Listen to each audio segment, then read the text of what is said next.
তুমি আল্লাহর সাথে শিরিক করো না, শিরিক মহা জুলুম।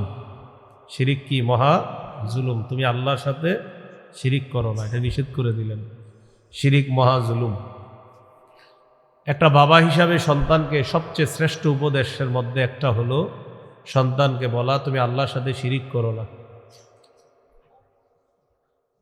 সূরা বাকারার 54 নম্বর আয়াতে আছে, আল্লাহ বলেন, ইয়া কওমি ইন্নাকুম যালামতুম আনফুসাকুম বিত্তিখাযিকুমুল ইজলা।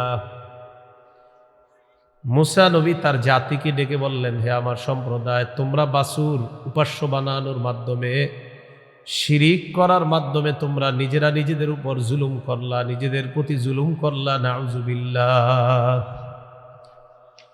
বাছুরকে উপাস্য হিসাবে গ্রহণ করে তোমরা নিজেদের প্রতি জুলুম করেছো। তো এখানে আপনার শিরিক করা এটা হলো জুলুম। আল্লাহ আমাদেরকে শিরিক নামক গর্হিত কাজ করার চিন্তা করা থেকেও হেফাজত করেন। কিছু শিরিক আছে লোক দেখানো ইবাদত, এগুলাও শিরিক।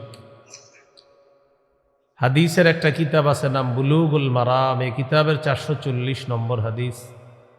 قال رسول الله صلى الله عليه وسلم إن أخوف ما أخاف عليكم الشرك الأصغر الرياء।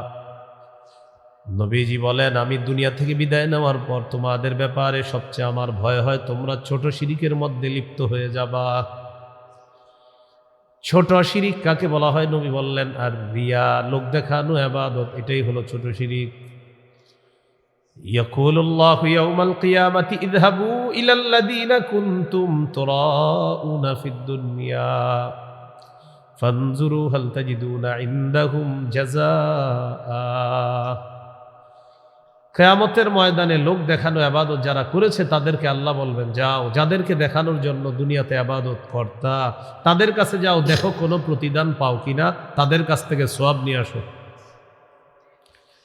তুমি তো আমারে খুশি করার জন্য ইবাদত করো নাই, যাদেরকে খুশি করার জন্য করছো তাদের কাছে যাও, দেখো কোনো প্রতিদান পাও কিনা। আমাদের এখন ম্যাক্সিমাম ইবাদত সব কেমন যেন দেখানোর ইবাদত। মাহফিল, ওয়াজ, শ্রোতা, বক্তা, সব লোক দেখানো। সব কি দেখানো? লোক দেখানো। যদি লোক দেখানো না হয় তো মাশাআল্লাহ ভালো। মাহফিলের দিন অনেকে আবেগে নামাজও পড়ে না, টেনশনে যে আজকে মাহফিল তো, পেরেশানিতে ছিলাম এই জন্য নামাজ পড়ি না।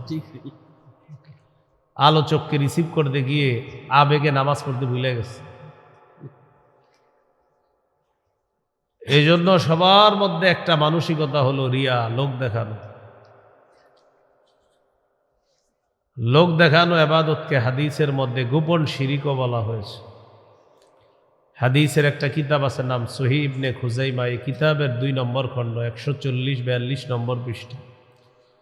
قال رسول الله صلى الله عليه وسلم إياكم وشرك السرائر। নবীজি বলেন, তোমরা গোপন শিরিক থেকে বাঁচো। সাহাবীরা বললেন, ওয়া মা শিরকুস সারাইর ইয়া রাসূলুল্লাহ, হুজুর গোপন শিরিক কাকে বলে আপনার কাছে জানতে চাই। নবীজি বললেন, ইয়াকুমুর রাজুলু ফায়ুসাল্লি ফায়ুযায়্যিনু সালাতাহু জাহিদান লিমা ইয়ারা মিন নাযরিন নাসি ইলাইহি। কোন ব্যক্তি নামাজের মধ্যে দাঁড়ায়, নামাজটা সুন্দর করে, মানুষ যেন তার নামাজটা দেখা বলে, বাবা কত সুন্দর নামাজ।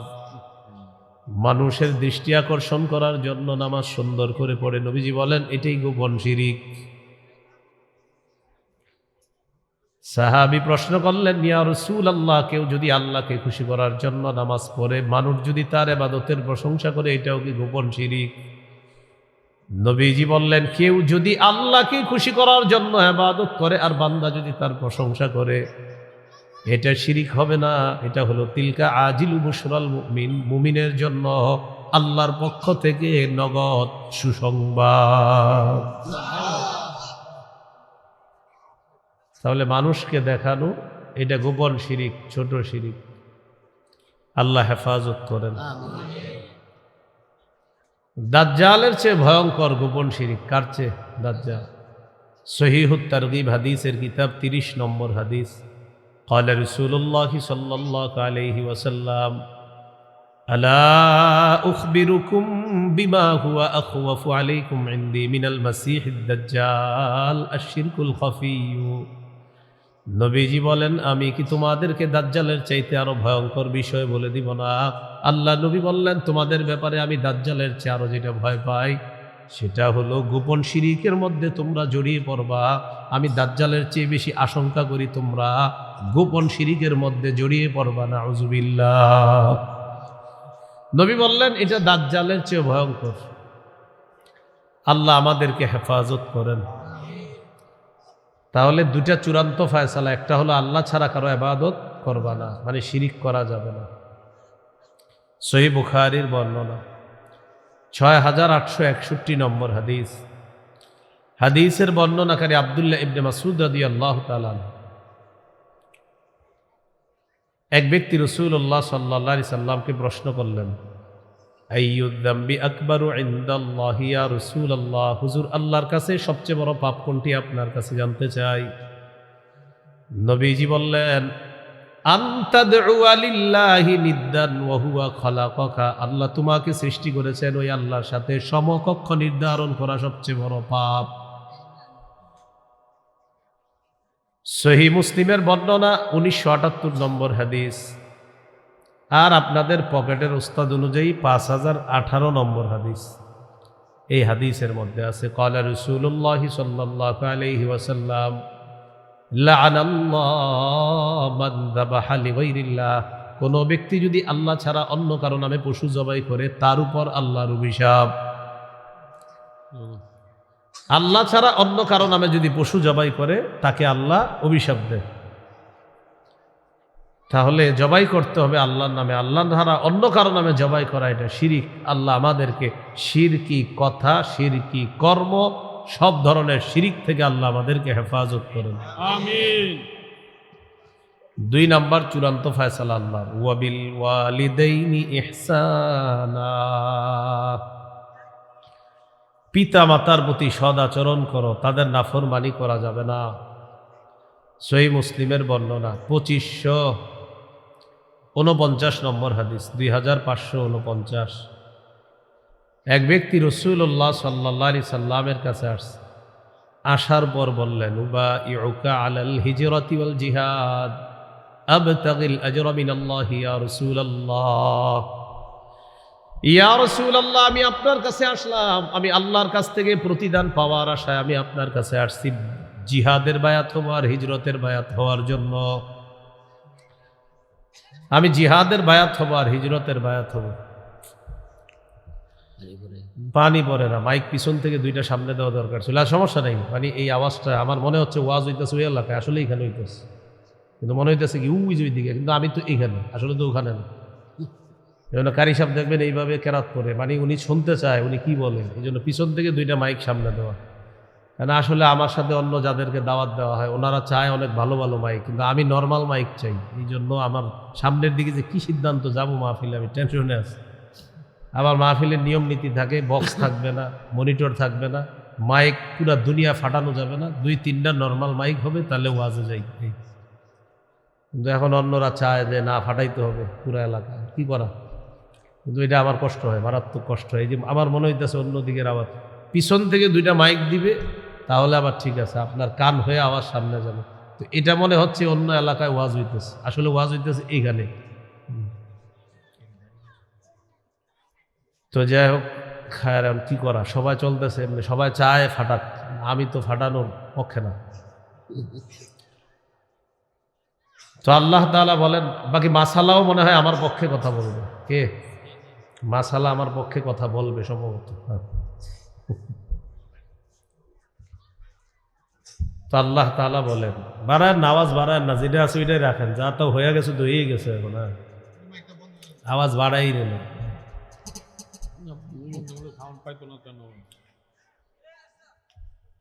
তো 2 নাম্বার, পিতা মাতার সেবা করা, তাদের নাফরমানি না করা। এক ব্যক্তি রাসূলুল্লাহ সাল্লাল্লাহু আলাইহি সাল্লামের কাছে এসে বললেন, উবাইউকা আলাল হিজরাতি ওয়াল জিহাদ আবতাগিল আজরা মিনাল্লাহ, ইয়া রাসূলুল্লাহ, আমি আপনার কাছে আসছি, আমি জিহাদের বায়াত হব আর হিজরতের বায়াত হওয়ার জন্য আসছি। আমি আল্লাহর কাছ থেকে প্রতিদান চাই, আসে আপনার কাছে আসলাম। রাসূলুল্লাহ সাল্লাল্লাহু আলাইহি ওয়াসাল্লাম বললেন, হাল মিন ওয়ালিদাইকা আহাদুন হাইয়ুন, তোমার মা বাবার দুইজনের মধ্যে কেউ জীবিত আছে কিনা? সাহাবী জবাব দিলেন, বাল কিলাহুমা ইয়া রাসূলুল্লাহ, হুজুর দুইজনেই জিন্দা আছে। নবীজি বললেন, ইরজি ইলা ওয়ালিদাইকা ফাআহসিন সুহবাতাহুমা, আল্লাহর কাছ থেকে যদি প্রতিদান পেতে চাও, তুমি তোমার মা বাবার কাছে যাও, তাদের সাথে উত্তম আচরণ করো, আল্লাহ তোমাকে পরিপূর্ণ প্রতিদান দিয়ে দিবেন। আল্লাহ আমাদেরকে মা বাবার সেবা করার তৌফিক দান করেন। সহিহ বুখারীর বর্ণনা 3004 নম্বর হাদিস। এই হাদিসের মধ্যে আছে, যা রাজুলুন ইলা রাসূলিল্লাহি সাল্লাল্লাহু আলাইহি ওয়াসাল্লাম, এক ব্যক্তি আল্লাহ রাসূলের কাছে আসলেন, আসার পর বললেন, ইয়া রাসূলুল্লাহ, আমি আপনার কাছে আসছি। ফাস্তাযানাহু ফিল জিহাদ, নবীর কাছে জিহাদে যাওয়ার অনুমতি চাইলেন। ফাকালা রাসূলুল্লাহ,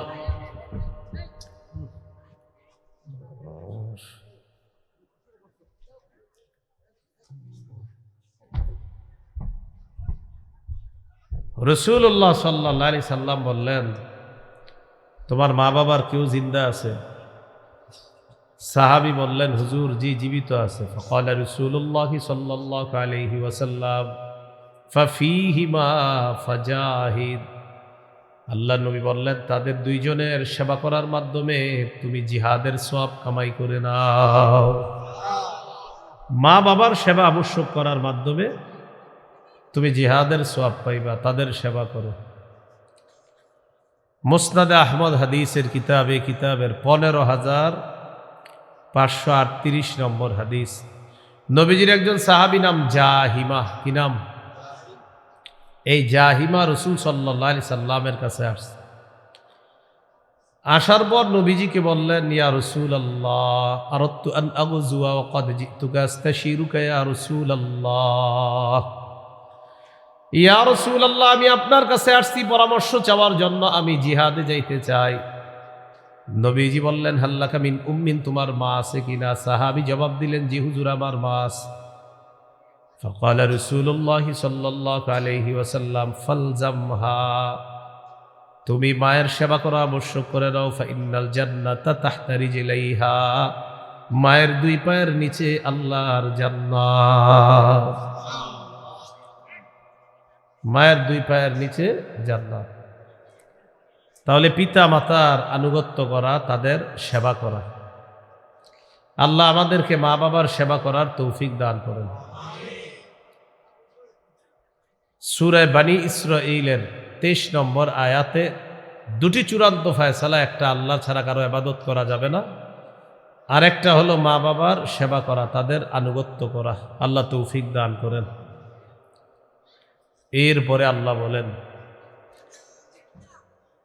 তোমার মা বাবা দুইজনের একজন অথবা দুইজন যদি তোমার কাছে বার্ধক্যে উপনীত হয়, ইম্মা ইয়াবলুগান্না ইনদাকাল কিবারা আহাদুহুমা আও কিলাহুমা ফালা তাকুল লাহুমা উফফিউ ওয়ালা তানহারহুমা ওয়া কুল লাহুমা কাওলান কারীমা।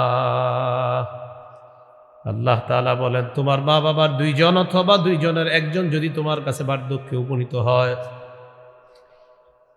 মা বাবার দুইজনের একজন অথবা দুইজন যদি তোমার কাছে বার্ধক্যে উপনীত হয়, ফালা তাকুল লাহুমা উফফিন, মা বাবা কি উফ শব্দটাও বলবা না।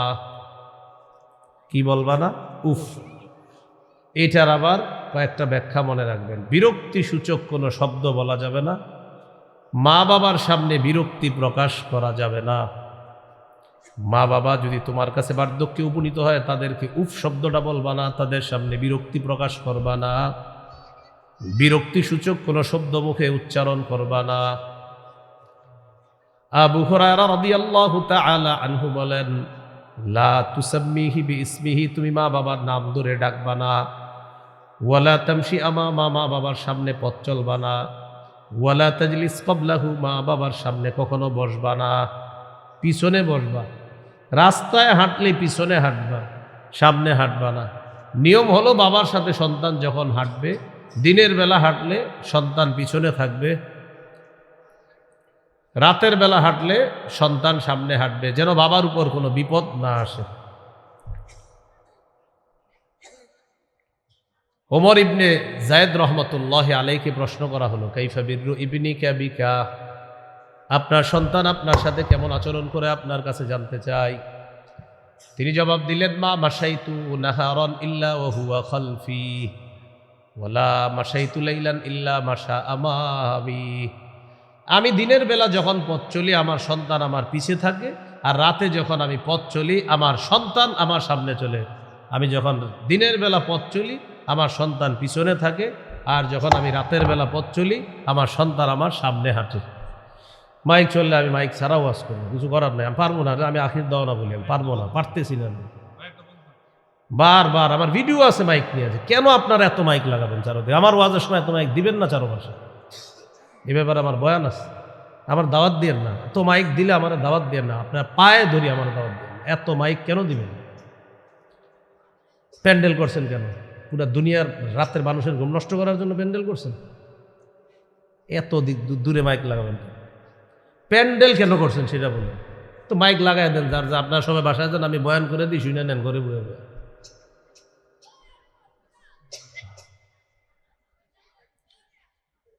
রাসূলুল্লাহ সাল্লাল্লাহু আলাইহি সাল্লাম হাদিসের মধ্যে বলে দিয়েছেন,